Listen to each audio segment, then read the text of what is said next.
Hola, ¿qué tal? Espero se encuentren bien. Este video es una continuación del anterior que habíamos hecho sobre cómo escribir mecanismos de reacción. Específicamente, cuáles son las pautas que deberíamos tomar en consideración cuando escribimos un mecanismo de una reacción química orgánica de cualquier tipo. En primera instancia, podemos decir que, bueno, habíamos abordado un total de 5 puntos. El más general de todos, que es el número 1 que está señalado, indica que siempre que hacemos un mecanismo de reacción, utilizamos siempre un ataque nucleofílico hacia el electrófilo, es decir, de una especie nucleofílica que podemos poner así, de manera abreviada. Una especie nucleofílica, recordemos que es aquella que tiene una alta concentración de electrones. Es una especie rica en electrones, densamente ocupada por electrones. Puede ser que tenga carga negativa o simplemente pares de electrones libres sobre algún átomo en particular. Eso lo convierte entonces en un nucleófilo. Y ese nucleófilo ataca a otra especie, es decir, se representa el ataque, la formación del enlace con otra especie que le llamamos electrófilo. Y un electrófilo es una especie que tiene deficiencia en electrones y por tanto muchas veces suele adquirir carga positiva neta o carga positiva parcial. Pero entonces el ataque siempre es desde el nucleófilo hacia el electrófilo. Esa sería la forma más general, el primer punto que vimos. El segundo punto que vimos es que utilizamos flechas para escritura de un mecanismo y esas flechas corresponden a dos procesos. Uno de ellos es cuando se rompen enlaces y el otro es cuando se forman enlaces. Entonces las flechas indican precisamente eso. El punto número 3 sería que las flechas deben utilizarse correctamente cuando indico la formación y rompimiento de enlaces. Recordemos que cuando hablamos de enlaces covalentes, estamos hablando en particular de electrones. Entonces, cuando representamos el movimiento mediante flechas, lo hacemos desde los electrones y no desde los átomos. No representamos el movimiento de átomos como tal, sino el movimiento de pares de electrones. La otra cosa que hay que considerar es que las flechas deben apuntar siempre a alguna dirección en específico, siempre hacia un átomo o hacia algún enlace. Es decir, los electrones no pueden aparecer y desaparecer. Por tanto, entonces, esos electrones tienen que, si se pierden de un sitio, ir a dar a otro lugar y ese otro lugar sería para la formación de un enlace o para que forme parte de los pares de electrones libres de algún átomo en particular. Eso hay que tener mucho cuidado. La flecha tiene que ir dirigida hacia alguno de estos dos puntos. Desde donde sale hasta donde llega. Nos referimos a donde llega. Tiene que ser un átomo o un enlace. El punto número 5 es, de alguna forma está concentrado en los anteriores, pero es una manera rápida de recordar lo que sucede cuando tenemos enlaces múltiples. Nos referimos a dobles y triples enlaces. En esos casos las flechas deben salir desde, aquí sería una S, desde los electrones y no desde el átomo de carbono. Ahora vamos a utilizar entonces estas 5 pautas para escritura de mecanismos de reacción y en particular vamos a centrarnos entonces sobre una ecuación que es una adición de alquenos. Eso sería una hidrohalogenación. Aquí dice hidrogenación, pero la palabra está de manera incorrecta escrita. Es una hidrohalogenación. Hidro porque hay hidrógeno y halógeno, entonces hidrohalogenación. Una especie de tipo HX, donde H, pues lógicamente es el hidrógeno y la especie X es un halógeno. Eso sería un halogenuro de hidrógeno. La reacción se llama hidrohalogenación. Son reacciones de adición. En términos generales, la primera cosa que vamos a ver es cómo completar la reacción. Y luego, pues, al ser nuestra primera reacción como tal, que vamos a estudiar de manera, pues, un poco intensiva, entonces vamos a describir primero cómo se escriben los productos y luego de eso, cómo describimos el proceso de transformación, es decir, el mecanismo.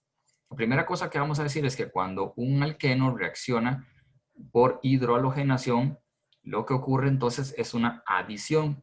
Se pierde el doble enlace, entonces tendríamos ahí la cadena de carbono sigue siendo exactamente la misma. Y en este caso, el hidrógeno se ubica en un extremo donde estaba el doble enlace, por ejemplo acá, y el bromo se ubica en el otro extremo. Entonces tendríamos aquí, realmente el producto final sería 2-bromobutano. En realidad no tenemos que escribir el hidrógeno como tal, eso no es necesario. Algunas veces lo hacemos por un asunto de enfatizar, pero ese hidrógeno que está allí no es necesario escribirlo. Simplemente podríamos haberlo hecho de una sola vez, incluyendo solamente el bromo, y sabemos que los hidrógenos necesariamente están en este extremo, que había uno inicialmente y un segundo se acaba de adicionar producto de la reacción.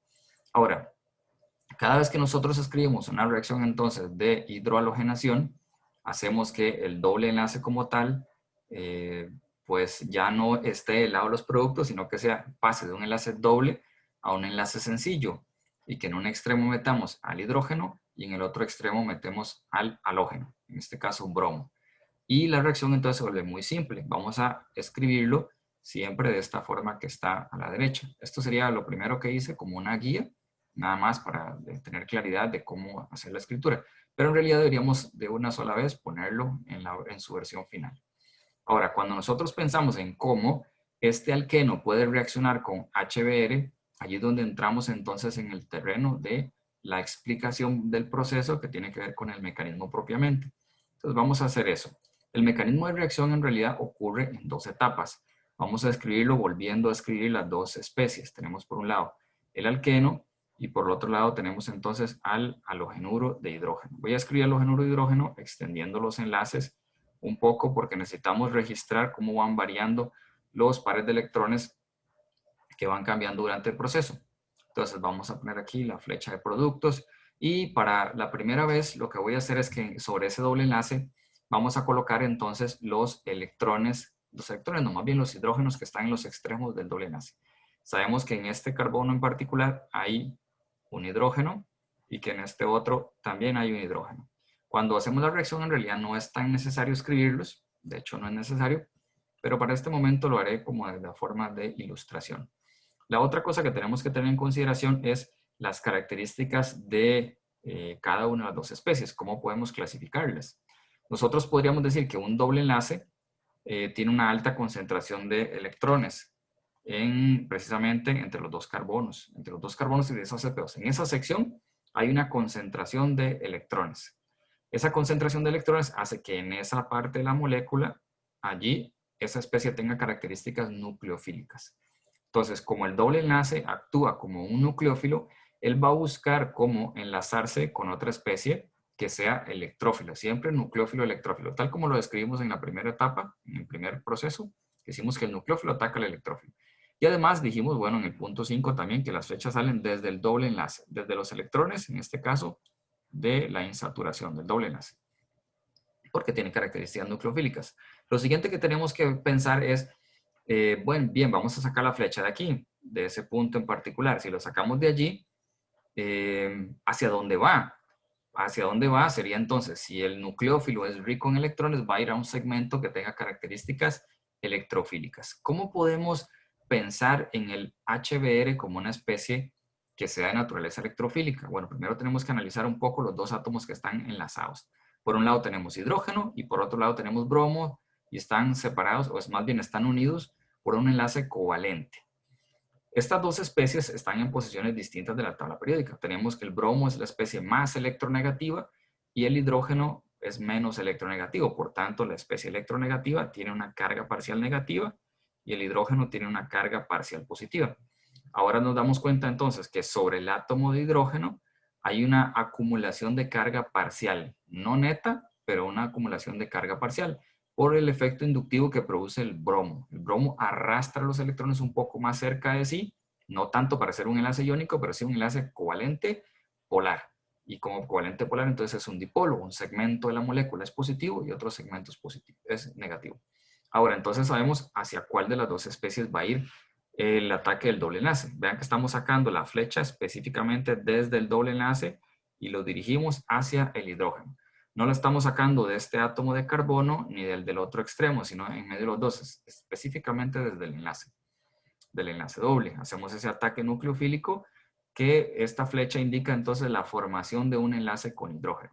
El hidrógeno es monovalente, significa que solo puede formar un enlace. Si voy a enlazarlo con la molécula orgánica, ella no puede sostener dos enlaces, entonces va a tener que romper el enlace que tiene. Además, yo sé que el hidrógeno y el bromo tienen que separarse, para que aquí, por cierto, no pusimos como subproducto el bromo, que también se forma. No, más bien, ahí voy a corregir esto un momento, porque no voy a ponerlo, voy a dejar la reacción arriba y mejor voy a escribir el proceso en la parte de abajo, para hacerlo paso a paso. Creo que es bastante más ordenado. Entonces, tenemos aquí que han ocurrido dos cosas. La primera de ellas es que la molécula orgánica se está enlazando a ese átomo de hidrógeno. ¿Cómo se enlaza? ¿De dónde vienen los electrones para formar ese enlace? Del que antes era la insaturación. Entonces vamos a escribir la parte orgánica como está quedando acá. Decimos, bueno, inicialmente había un hidrógeno, después hay otro hidrógeno. El doble enlace ya no lo escribimos porque ese doble enlace se utilizó para enlazarse con este hidrógeno que está allí. Entonces vamos a pegarlo. Ahora la pregunta sería, ¿en cuál extremo de los dos carbonos, si es en este o en este otro, lo vamos a pegar? En realidad en esta molécula da igual. El hidrógeno puede unirse a cualquiera de los dos extremos. El doble enlace se rompió. Y el hidrógeno, entonces vamos a unirlo, por ejemplo, a este extremo. Cuando unimos a este extremo nos damos cuenta que tenemos dos carbonos. Bueno, uno que está aquí que tiene 4 enlaces, el carbono es tetravalente, eso está bien, pero este carbono que está aquí en particular tiene solamente 3 enlaces. Un carbono con 3 enlaces presenta una carga positiva, es un carbocatión. Ese carbocatión se forma precisamente cuando hacemos el conteo, ¿verdad?, de electrones y consideramos un cálculo ahí de cargas formales, eso nos da carga +1. Entonces ese carbono queda cargado +1 y como consecuencia tenemos aquí el bromo. Vamos a poner entonces el bromo es un subproducto y los 3 pares libres que tenía, los que están como pares no enlazantes en el HBr y un cuarto par que era el enlace con el hidrógeno y además adquiere una carga negativa. Un ion bromuro con 8 pares de electrones libres tiene carga negativa. Entonces se forman 2 especies. Esto que está aquí constituye la primera etapa de reacción, porque la reacción realmente ocurre precisamente en un proceso entonces en 2 etapas. Allí estamos viendo entonces que lo que ha ocurrido es que primero se forma un enlace con hidrógeno y el bromo se despega del HBr y quedan entonces 2 especies cargadas. Esa especie que acabamos de unir, esta que está aquí, que es la especie orgánica, junto con esta otra, sabemos que vuelven a reaccionar una vez más. ¿Cómo podemos predecir que las dos reaccionen una vez más? Bueno, la cosa más lógica que podríamos decir es que la molécula de arriba, el bromo, también está pegado a la molécula orgánica. Y la otra cosa que debe resultar muy evidente es que las dos sustancias tienen cargas distintas.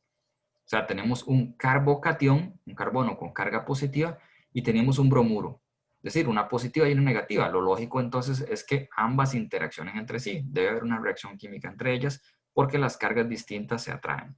Entonces vamos a tener aquí una especie donde voy a seguir llevando el conteo de átomos de diferente tipo para que podamos registrarlo correctamente.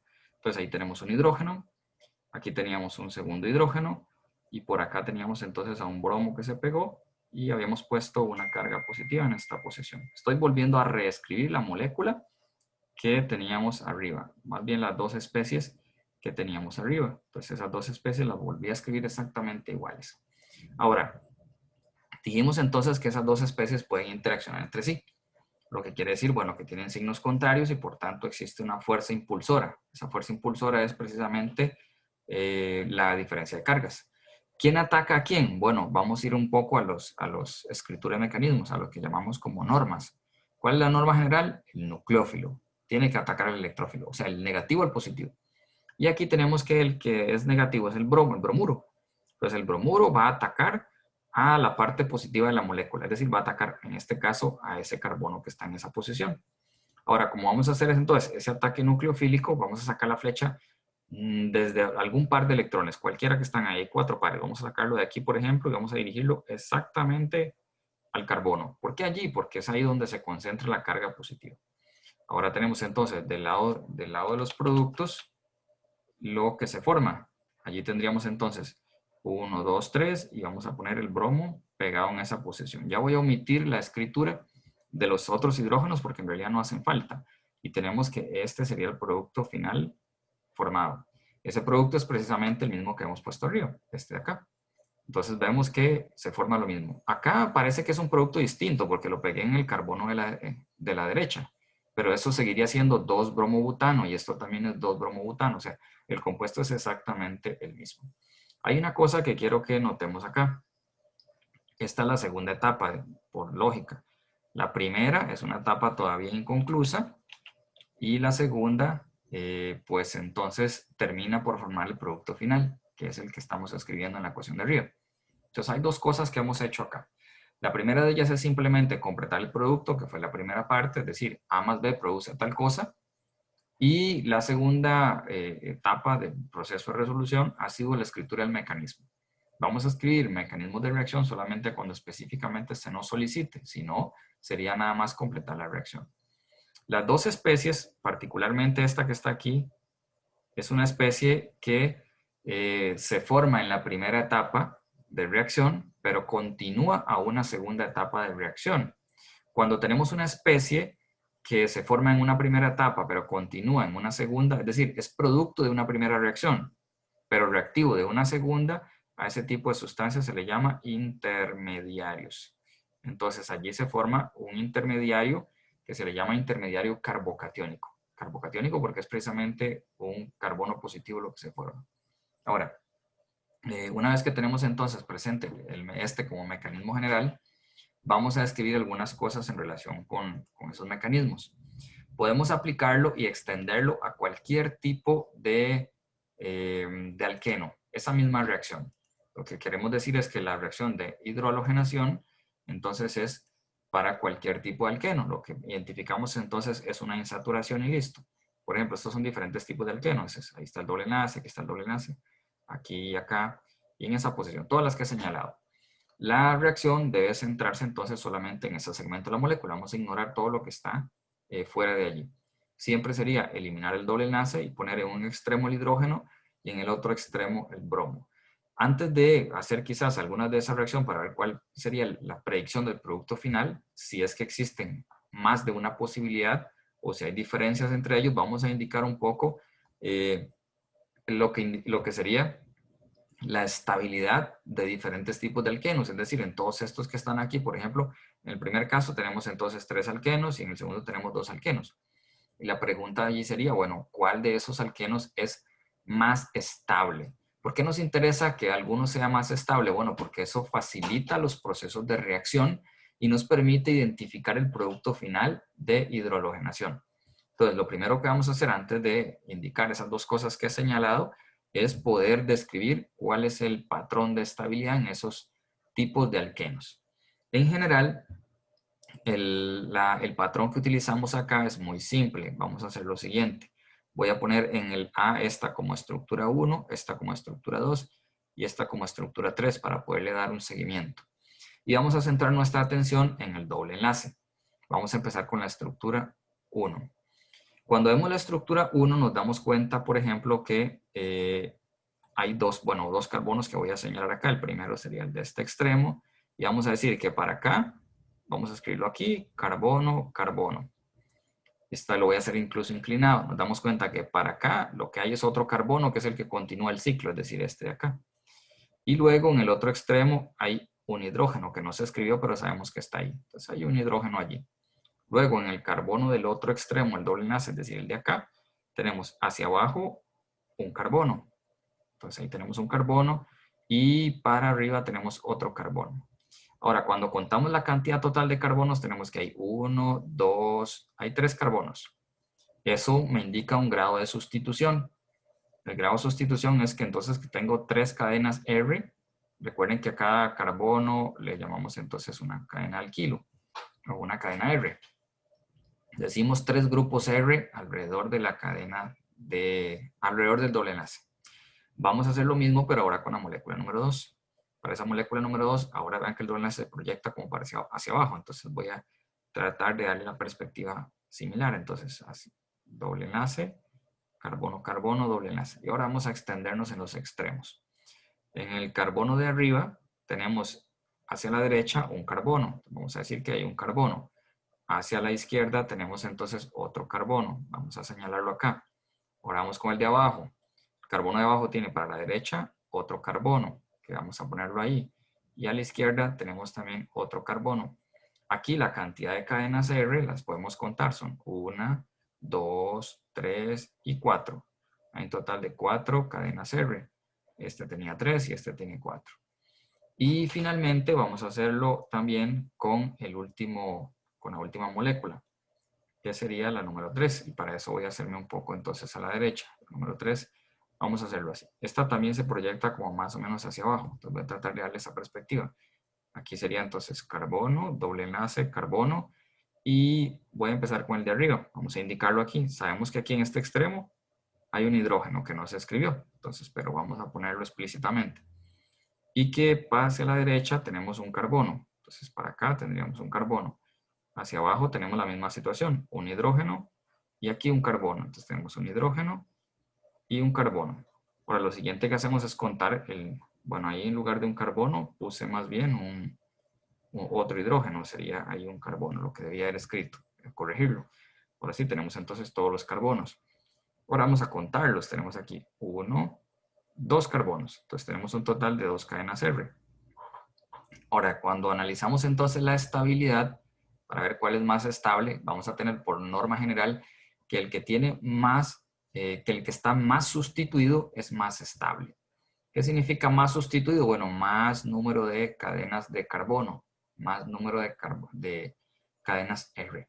Entonces aquí deberíamos nosotros concluir que el más estable sería en primer lugar, ahora sí voy a borrar, bueno, vamos a decir, vamos a ponerlo de otro color, no sé cómo identificarlo correctamente acá. Vamos a decir entonces acá. El número 1 sería entonces, este sería el más estable porque tiene 4 cadenas R, el doble enlace. Estamos hablando del doble enlace, ya vimos que tenía 4, en los 4 extremos hay carbonos. Entonces, este es el más estable de todos. Luego le sigue el número, el que podemos puesto acá como el primero, ese sería el segundo en estabilidad porque tiene 3 cadenas R. Y en última instancia, este tiene solamente 2 cadenas R. Ese que tiene 2 cadenas R, vamos a decir entonces que es el tercero.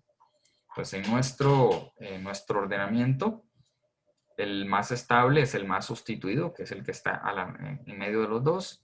El que está a la izquierda es el segundo en estabilidad y el tercero en estabilidad es el que escribimos a la derecha. Ahora, una vez que hemos descrito entonces eso, voy a verlo en otro caso, que es muy similar. El caso sería cuando tenemos isomería. Aquí tenemos un isómero trans y aquí tenemos un isómero cis. En esos dos isómeros el grado de sustitución en realidad es el mismo. Ahí podemos ver, por ejemplo, para los dos carbonos, voy a indicarlos, este y este que está aquí. Tenemos para acá un hidrógeno y para acá otro hidrógeno. Este tiene también 2 hidrógenos, uno aquí y uno aquí.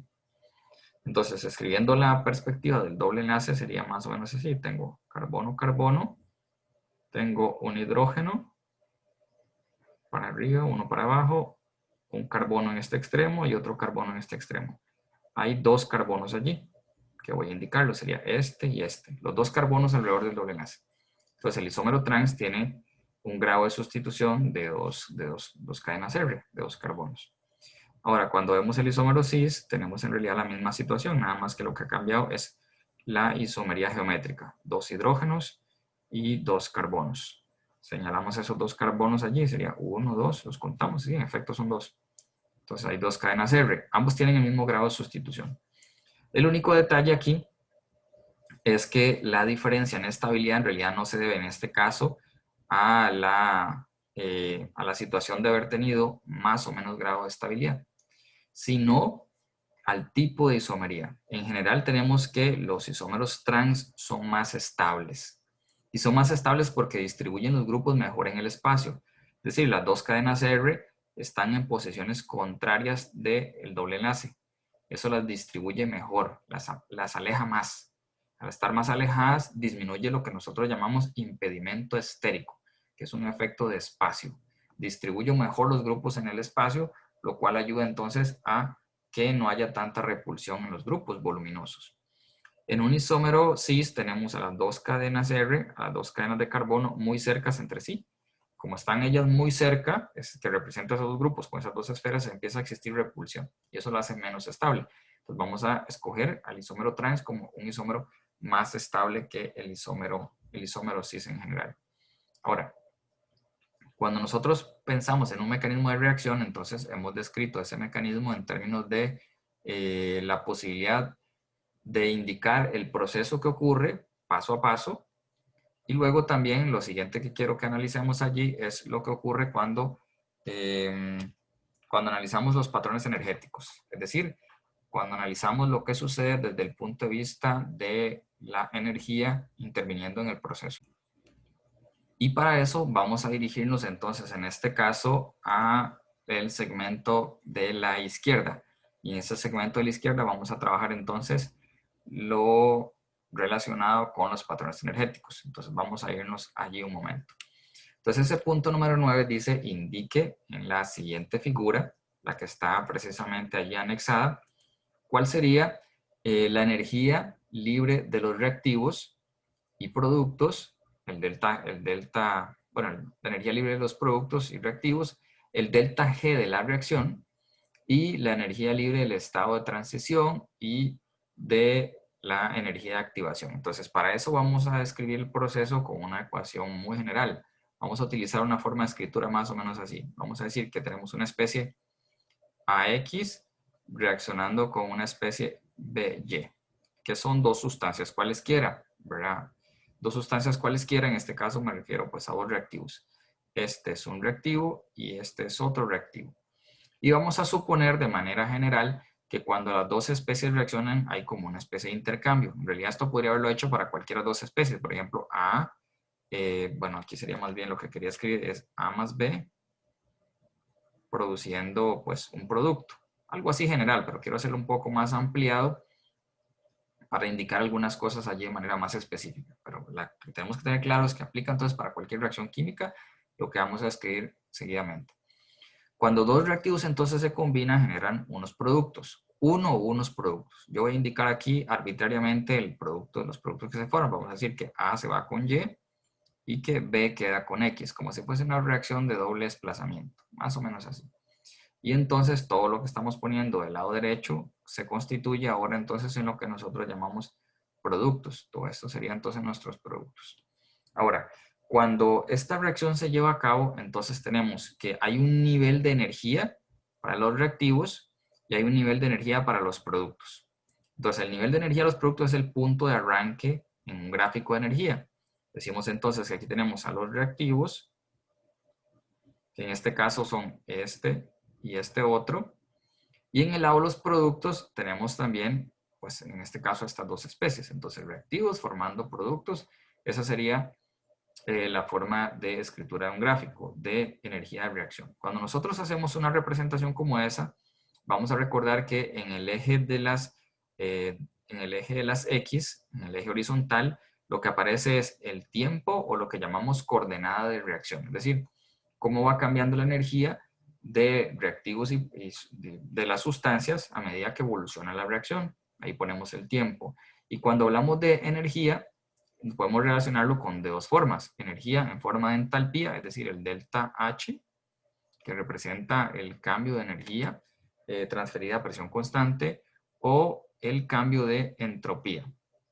Usualmente es mucho más conveniente representar el nivel de entropía porque de alguna forma nos orienta a si la reacción es espontánea o no. Entonces, esa energía expresada en términos de entropía es lo que ponemos en el eje vertical. Entonces, ese es el gráfico de energía. Lo que queremos decir al principio es que los reactivos tienen un cierto nivel de energía y los productos en este caso tienen otro nivel de energía, que sería el valor que estamos extrapolando al eje vertical. Quizás voy a ampliar esa figura un poco para poderla trabajar más fácilmente. Y pues allí vamos a hacerlo así. Aquí tenemos entonces reactivos y aquí tenemos productos. Vamos a mejorar esa línea para hacerla un poco más amplia. Ahí tenemos entonces lo que llamamos reactivos y aquí tenemos entonces a los productos. Dijimos que vamos a extrapolar la línea hasta su eje vertical. Aquí entonces iría delta G y ahí iría el tiempo. Bien. Ahora, si notan aquí, por ejemplo, podríamos asumir, voy a asumir valores arbitrarios, es decir, voy a inventarme valores. Vamos a asumir que, por ejemplo, los reactivos tenían un valor de 200 kilojoules por mol. Eso es totalmente inventado. Yo no sé, ¿verdad? Ni siquiera tengo reactivos ni nada, entonces solamente lo voy a inventar para asuntos gráficos. Y los productos, si se fijan, están a un nivel de energía más bajo. Entonces deberían tener menos energía que 200. Vamos a asumirle 100 por poner un valor cerrado, fácil de manejar. Lo que estamos queriendo decir aquí es que cuando ocurre la reacción, entonces los reactivos disminuyen de energía hasta transformarse en productos. Todos los productos tienen menos energía que los reactivos. Cuando consideramos la diferencia de energía de reactivos menos productos, tenemos que sería 200 menos 100. Eso da igual a 100 kilojoules.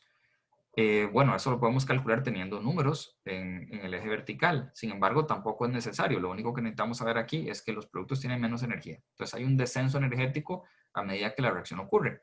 De hecho, esa diferencia, si se fijan, va desde el valor superior hasta el valor inferior. Es decir, va desde este punto hasta un punto que representa la línea, la diferencia entre las dos líneas extrapoladas a la vertical. Entonces, esa diferencia que está ahí sería el delta G de reacción.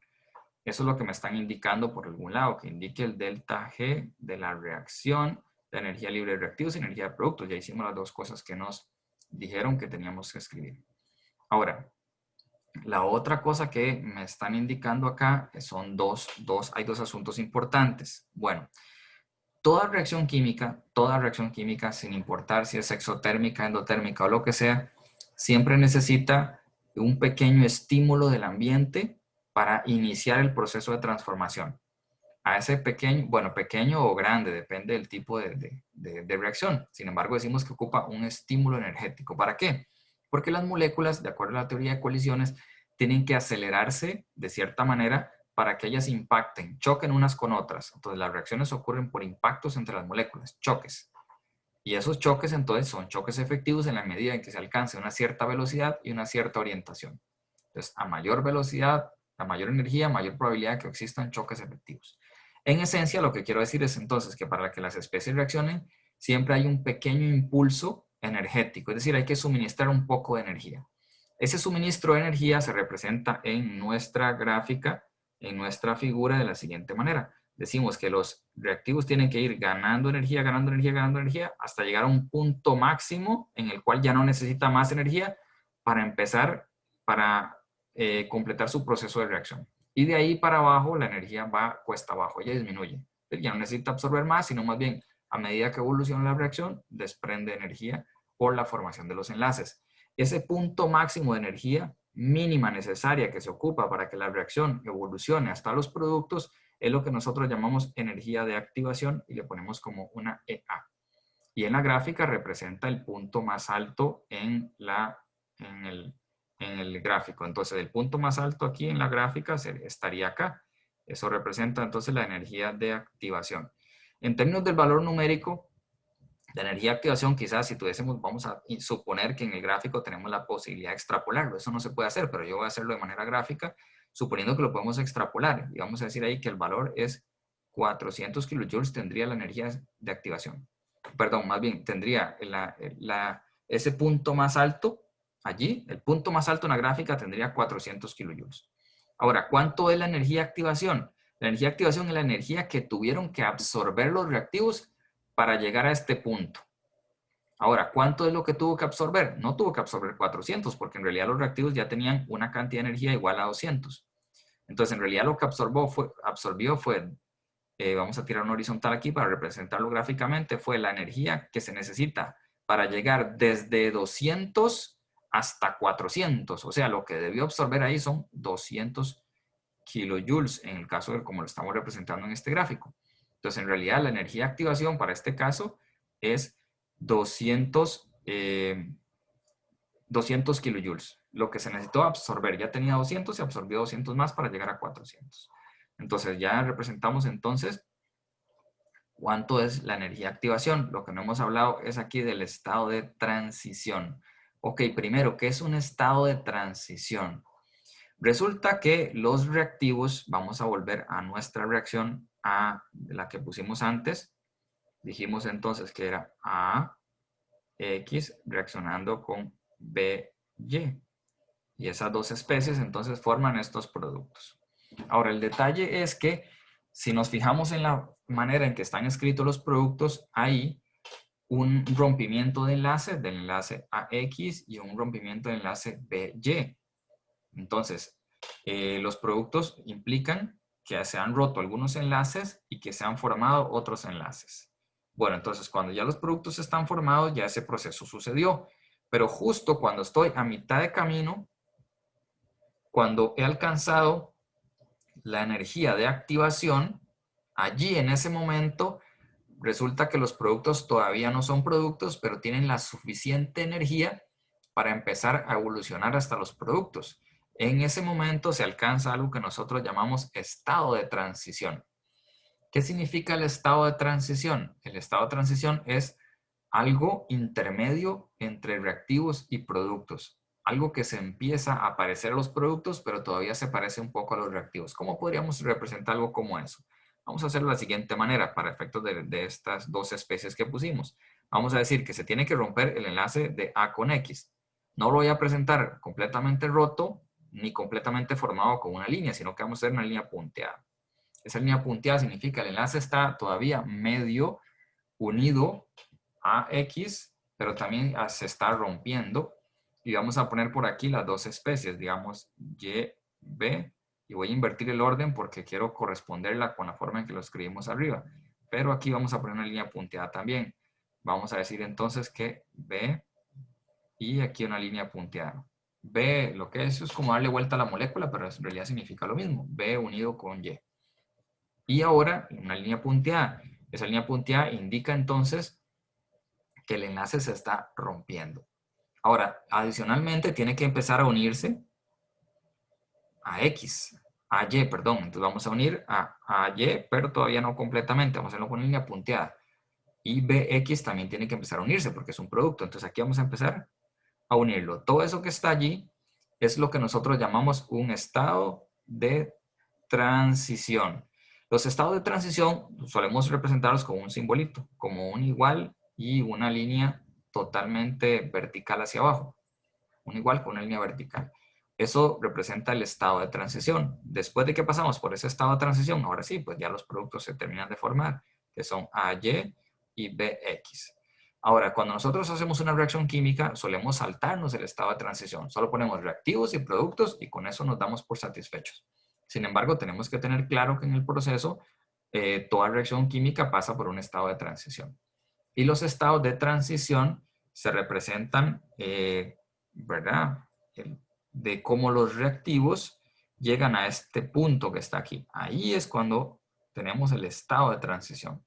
La energía de activación es esta altura, desde aquí hasta acá, desde la energía de reactivos hasta los productos, y aquí en el punto más alto alcanzamos lo que llamamos estado de transición.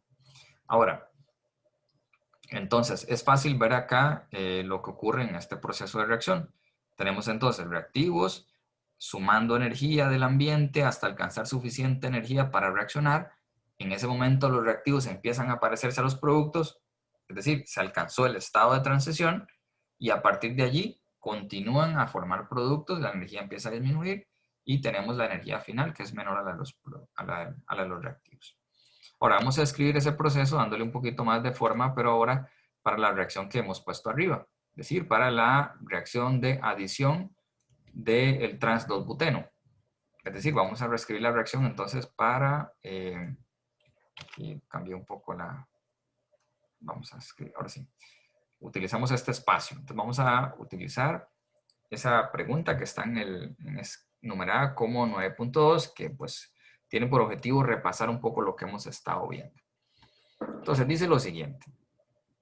Lo que dice esa figura, de hecho voy a tratar de ampliarla un momento. Ya la figura está entonces un poco más ampliada y vamos a utilizar entonces para escribir el proceso aplicándolo tal como dijimos en el caso anterior. Ok, entonces la pregunta es la siguiente. Dice, bueno, en el siguiente gráfico de reacción, que ven que este tiene una forma un poco distinta, es decir, tiene dos partes altas. Y indica entonces, bueno, represente cada una de las especies que intervienen en la reacción. Y ahora vamos a hacerlo explícitamente para la adición de la hidrohalogenación del 2-buteno. Vamos a asumir entonces el isómero trans para empezar. Indique la posición de los reactivos, estado de transición, intermediarios y demás. La primera cosa que deberíamos escribir es la reacción general. Es decir, la reacción general, vamos a ponerla aquí, sería entonces, pues la reacción que me están pidiendo en realidad es esta. Dice, bueno, HBr y la reacción es una adición. Ahí ponemos entonces el Br. Esa es la reacción. Entonces, allí tenemos las siguientes cosas. Sabemos que estos son los reactivos y sabemos que estos son los productos. Entonces, ya podríamos empezar quizás escribiendo algunas cosas allí. En reactivos vamos a poner aquí, bueno, el alqueno, que es el doble enlace, y HBr. Ahí están los reactivos. Y los productos están del lado derecho, una vez que la reacción evolucionó. Entonces el producto, bueno, los productos no, sino el producto, porque solamente uno, sería eso. Entonces aquí va el tiempo y aquí va el delta G, que es el delta G de los reactivos y productos y de todas las especies que van durante el proceso de transformación. Ahora, lo siguiente que hacemos entonces es, como me están diciendo explícitamente que escriba el mecanismo para esa reacción, vamos a escribir entonces el mecanismo e indicar dónde se ubican cada una de esas especies en el mecanismo propiamente. Entonces, empecemos indicando lo siguiente. Bueno, eso es solamente completar reacción. Para yo ver lo que hay de camino, es decir, en cada uno de estos puntos que están entre el inicio y el final, tengo que escribir el mecanismo de reacción. Vamos a escribir el mecanismo en la sucesión de pasos que vimos antes. Primera etapa. Dijimos que era entonces el alqueno produciendo un ataque nucleofílico sobre el HBr. Vamos a dibujar los pares de electrones libres y todo. Y allí ya no voy a poner los hidrógenos, ¿verdad?, en los extremos del doble enlace para seguirlos, sino que ya podemos tomarlo como base, lo anterior, para saber que están allí y poderlos ir rastreando. Entonces, desde el doble enlace vamos a... bueno, una cosa que sí voy a escribir con frecuencia es la polaridad de este enlace. Vamos a decir que este es parcialmente positivo por la razón que dijimos antes y este es parcialmente negativo. Lo que se debe fundamentalmente a la diferencia de electronegatividad del hidrógeno y el bromo. Bromo más electronegativo. Ahora, una vez que tenemos eso, sacamos la flecha del doble enlace y atacamos a la parte positiva. El doble enlace es el nucleófilo y la flecha sale desde el doble enlace, no desde los carbonos que están en el extremo del doble enlace, sino desde el doble enlace. Ok, formamos un enlace y este que estaba inicialmente se rompe. Pues tenemos dos productos. Ahora, cuando esos productos se forman, tenemos que considerar que antes de que esos productos voy a de hecho escribirlos, no importa, pero voy a dejar un espacio aquí en blanco y voy a hacerlos un poco a la derecha.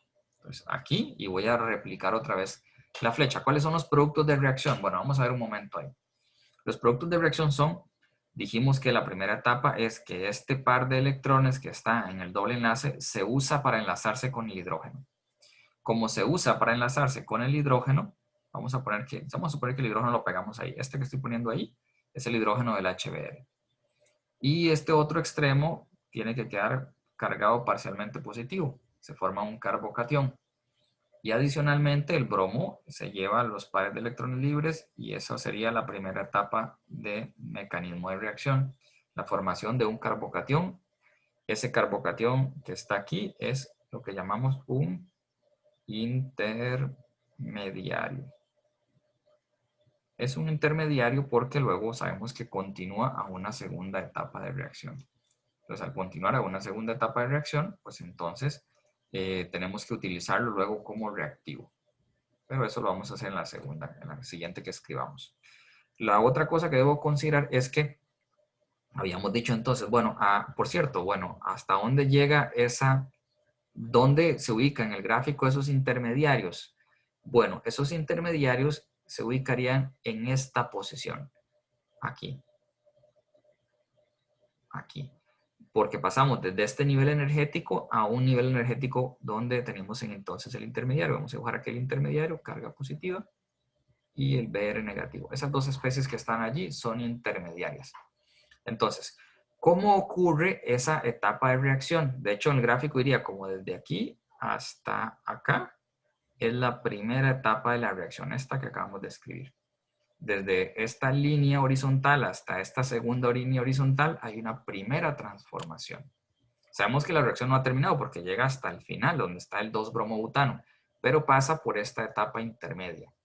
Esa etapa intermedia es un producto que está a mitad de camino para una segunda transformación. Entonces, ¿cómo ocurrió la formación de esos intermediarios? Bueno, las dos especies, el alqueno y el HBr, tienen que haber absorbido energía del ambiente, lo cual entonces implica una aceleración, choques efectivos y demás, teoría de colisiones. Lo que hemos dicho entonces es que esa ganancia energética representa entonces una subida de energía hasta llegar a un punto más alto, que en este punto más alto se alcanza lo que nosotros llamamos un estado de transición. Y vamos a representar ese estado de transición primero abriendo unos corchetes cuadrados, es la forma en que se suele hacer. También ponemos una doble línea y una línea vertical. Eso representa entonces el estado de transición. Es decir, para pasar de estos alqueno y halogenuro de hidrógeno a estos intermediarios, a estos primeros productos de la reacción 1, tuvimos que haber pasado por algo intermediario, por algo que es un estado de transición. ¿Ok? Ese estado de transición, la cantidad de energía que se tuvo que ganar es más o menos desde donde estaba inicialmente hasta el punto más alto. Es decir, esa cantidad de energía que está representada y podríamos extrapolarlo al eje vertical como por aquí y este otro como por acá. La energía desde los reactivos hasta el primer punto más alto donde está este estado de transición es lo que sería la energía de activación 1, digámoslo así, la energía de activación de la primera reacción. Entonces, allí podemos dibujar qué forma tiene el estado de transición. Ahora, ¿cómo podemos hacer eso? Bueno, tenemos que pensar en lo siguiente. ¿Qué era lo que había antes de que ocurriera la reacción y qué es lo que hay después de la reacción? Y voy a representar los enlaces que se rompieron de manera con líneas punteadas. Lo siguiente que hacemos es así. Vamos a decir entonces que tenemos los enlaces que voy a mejorar esta línea. Ahí está la cadena de carbonos y vemos que el enlace que se rompe es el enlace doble. Entonces aquí vamos a ver una línea punteada. Ok, ahí ya no es una línea continua, sino una línea punteada. Entonces ahí estoy representando cómo el alqueno rompe ese doble enlace. La otra cosa que tengo que pensar es que ese alqueno que rompe el doble enlace empieza a unirse con el hidrógeno. Pues vamos a decir que empieza a unirse con el hidrógeno y vamos a tirar una línea punteada aquí hasta el hidrógeno. Ese hidrógeno es el del HBr. Y además sé que en los productos el hidrógeno se separó del bromo. Entonces vamos a representar la separación del bromo también con una línea punteada, como un enlace que empieza a romperse. Entonces ahí está todo conjunto, como si estuviese todo pegado inicialmente. El enlace doble rompiéndose, el enlace formándose con el hidrógeno y el enlace rompiéndose con el bromo. Todo a mitad de camino. Eso es lo que llamamos entonces un estado de transición. Entonces en esa figura tenemos un estado de transición que a veces también se le llama complejo activado en esa parte superior. Entonces tenemos que ver lo siguiente. En la figura tenemos reactivos desde la línea horizontal subiendo energéticamente hasta alcanzar el primer estado de transición. Ese primer estado de transición es la parte elevada de la gráfica. Y cuando llegamos a la siguiente parte baja, al siguiente valle, tenemos la primera etapa completada. La primera etapa llega hasta los intermediarios.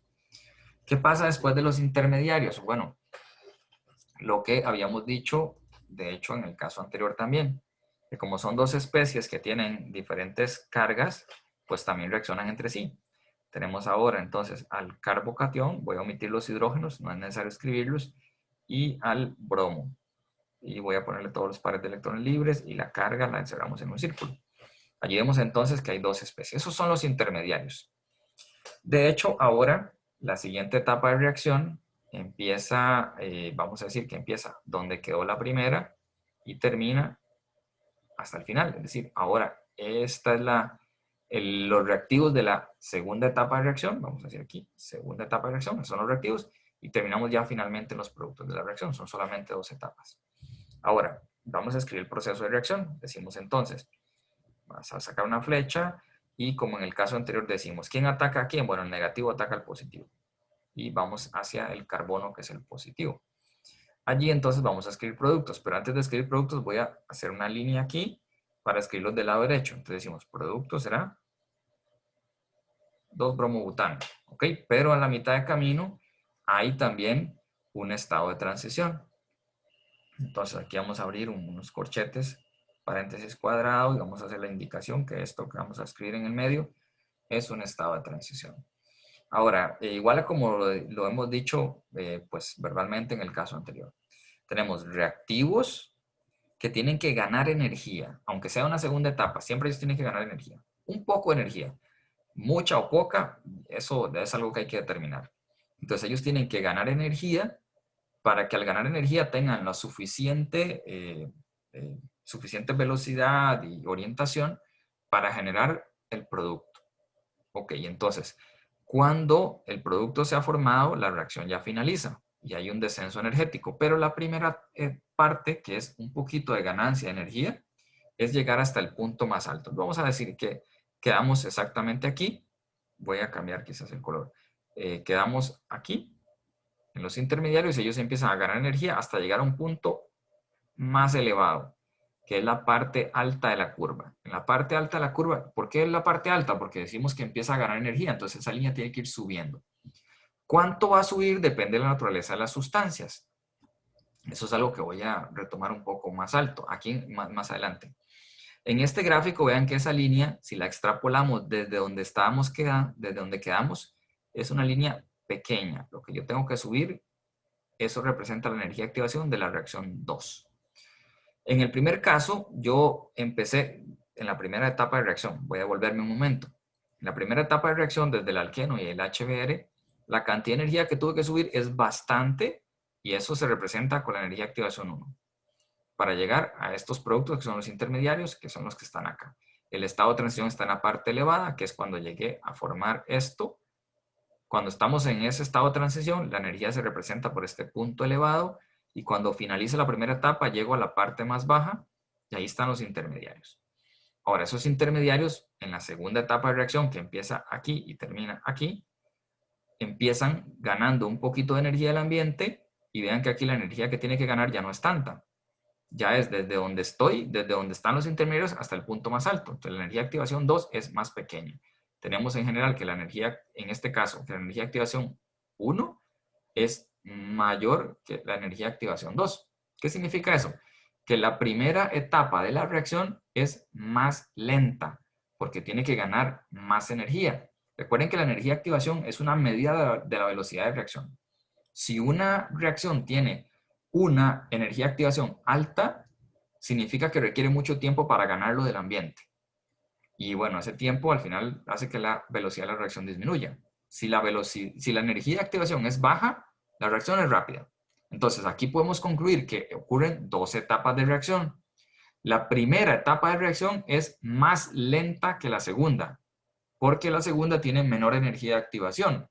Y podemos ver en el gráfico la energía de activación como la parte elevada desde los intermediarios hasta la parte más alta, tal como está expresado en el gráfico. Ahora, la siguiente cosa que no hemos completado es, bueno, dijimos que para pasar de estos intermediarios que ahora son reactivos de la segunda etapa hasta el producto final, tenemos que pasar por un estado de transición. ¿Qué forma tiene ese estado de transición? Bueno, vamos a ver cómo eran los reactivos y voy a reescribirlos. Entonces, ese era un reactivo y por ahí está el Br. Al final, el Br tiene que quedar unido a ese carbono. Entonces, lo que voy a hacer realmente es representar esa unión, pero no total, sino parcialmente, con una línea punteada. Pues ese es el estado de transición. Si utilizamos esa lógica que acabo de describir, podemos más bien representar cualquier estado de transición que se nos ocurra para cualquier reacción, pensando en líneas punteadas para enlaces que se rompen y líneas punteadas para enlaces que se forman, para ambas cosas, desde los reactivos como son hasta los productos como son. Entonces, eso es el estado de transición allí. Aquí estaría en nuestra gráfica todas las indicaciones que hemos puesto. Ahora, lo siguiente que vamos a utilizar es, bueno, ya no para una reacción en específico, sino vamos a utilizar, pues, un ejemplo cualquiera. Y vamos a decir, por ejemplo, en este gráfico de reacción, qué podemos intuir a partir de él. Entonces aquí hay varias preguntas, que es una interpretación gráfica. Esto no es como para una reacción específica, es una interpretación gráfica. Entonces ahí se me consulta lo siguiente. Dice, ¿cuántas etapas de reacción? O sea, ¿cuántas? Bueno, vamos a ver lo siguiente. Ahí vemos que la gráfica tiene varios contornos. Tiene tiene tres partes elevadas. Esas tres partes elevadas se conectan por algunos valles, desde A, B, C, D. Ok, entonces A, B, C, D. Desde A al primer valle, entonces es B, al segundo valle es C y al último es D. Y hay tres partes elevadas. Entonces lo que podemos decir es lo siguiente. En realidad estamos pasando desde A para llegar a B, que es una primera etapa realmente. Luego desde B para llegar a C, que es una segunda etapa. Y luego de C para llegar a D, que es una tercera etapa. Entonces podríamos decir que la reacción evoluciona más o menos así. A forma B, luego B forma C y luego C finalmente forma D. La reacción neta, si lo quisiéramos escribir, es en realidad que A se transforma en D, pero pasando por 3 etapas. Una primera con un intermediario, que ese intermediario es B es un intermediario. Bueno, aquí lo que quería escribir es primera, creo que no quedó muy claro el trazo. Luego B, si se fijan, se vuelve a transformar una vez más para formar C. Entonces es una segunda etapa y C también es un intermediario. Y luego una tercera etapa. Entonces, ¿cuántos intermediarios hay allí? En realidad hay 2 intermediarios. Está B y C. ¿Cómo sé que son intermediarios? Bueno, porque ellos no son el producto final, sino que son productos intermedios. Entonces, B es un intermediario y C es un intermediario. También es una pregunta por allí que creo que está un poco más adelante. Entonces, aquí deberíamos decir que hay 3 etapas y ya escribimos cuáles son. Dice cuál es la etapa lenta y por qué. Bueno, para describir cuál es la etapa lenta, el concepto de etapa lenta es velocidad de reacción y para interpretar la velocidad de reacción vamos a ver la energía de activación. Ok. La que tenga la energía de activación más alta es la etapa lenta. ¿Y cómo hacemos la energía de activación? ¿Cómo vemos entonces la energía de activación? Bueno, vamos a decir que vamos a empezar en la primera etapa, de A llegando a B, que está de aquí a aquí.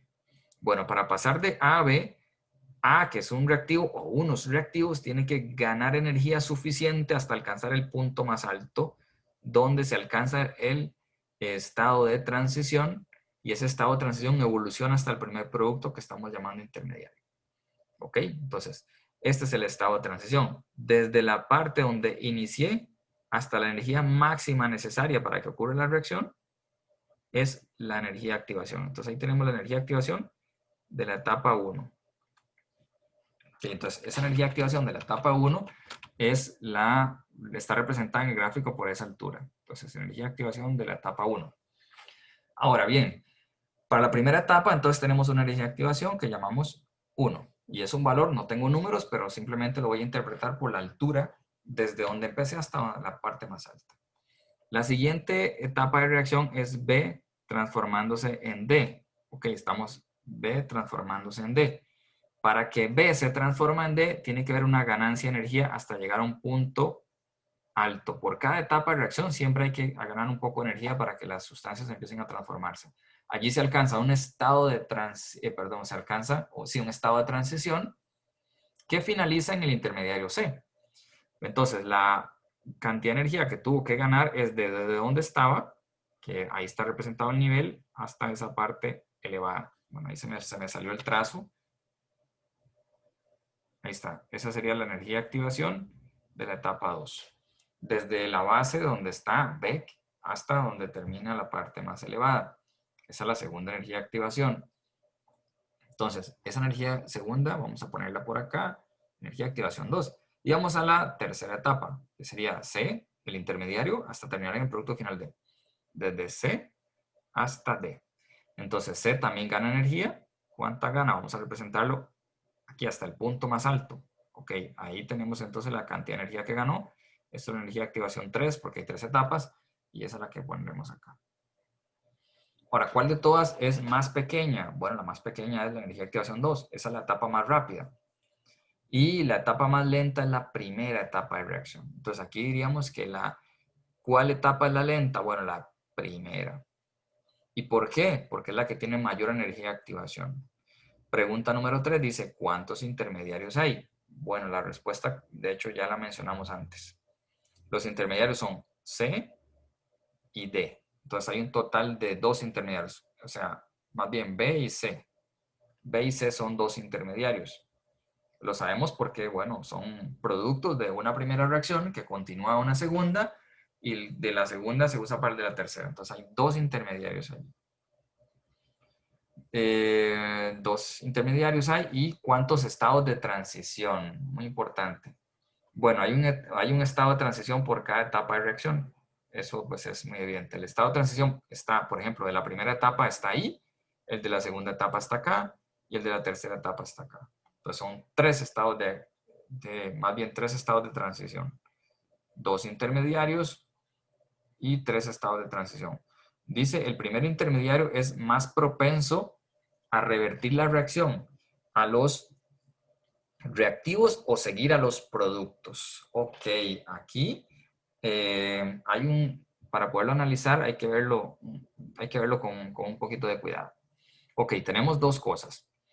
Lo que me están diciendo es, bueno, ¿cuál es el primer intermediario? El primer intermediario es B.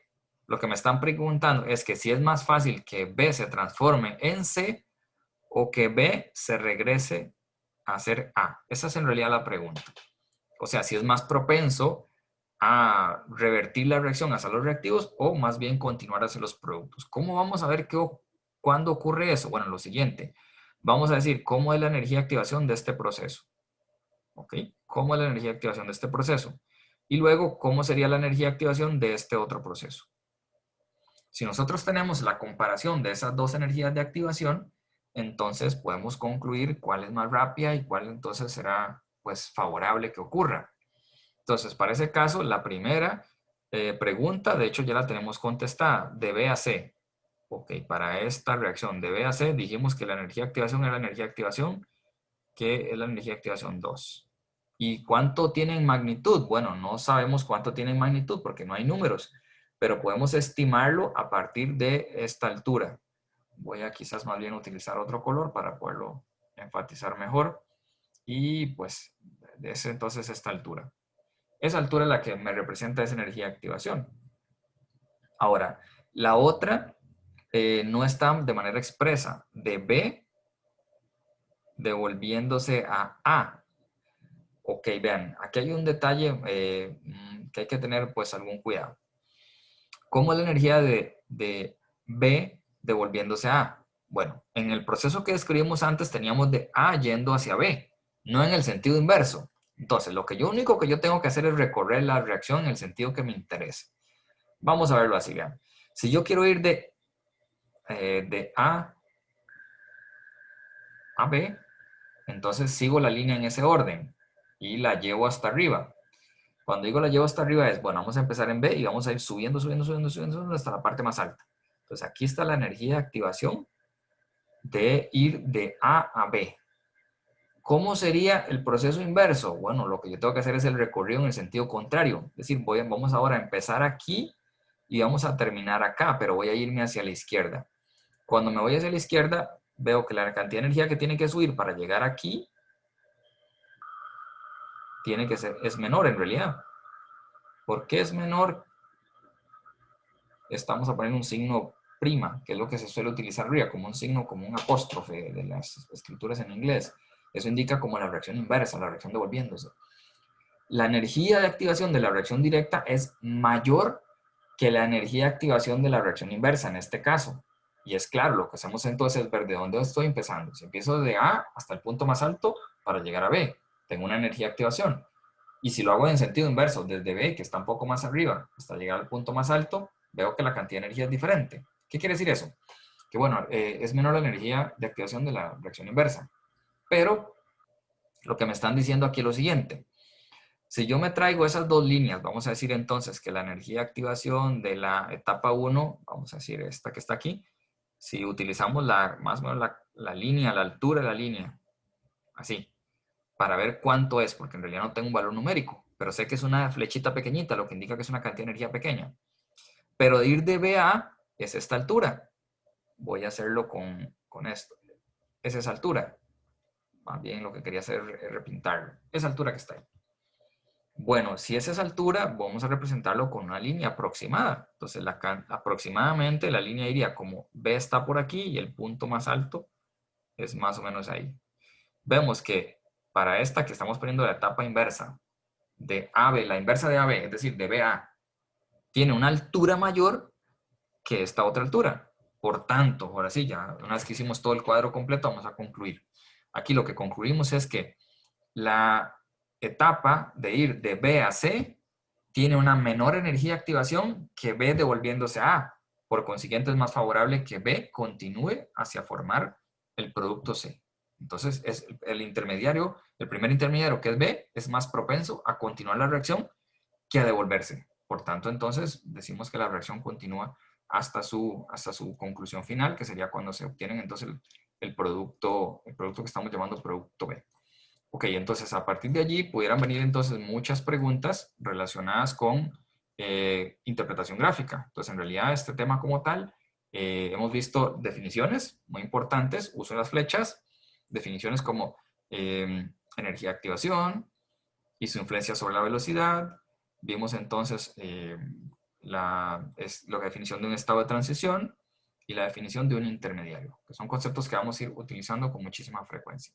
Seguidamente, pues, lo que haremos más adelante en otro tema es entonces la aplicación sobre algunos casos específicos y darle un poco más de forma a esto. De momento entonces vamos a quedar por acá y nos vemos entonces en la siguiente.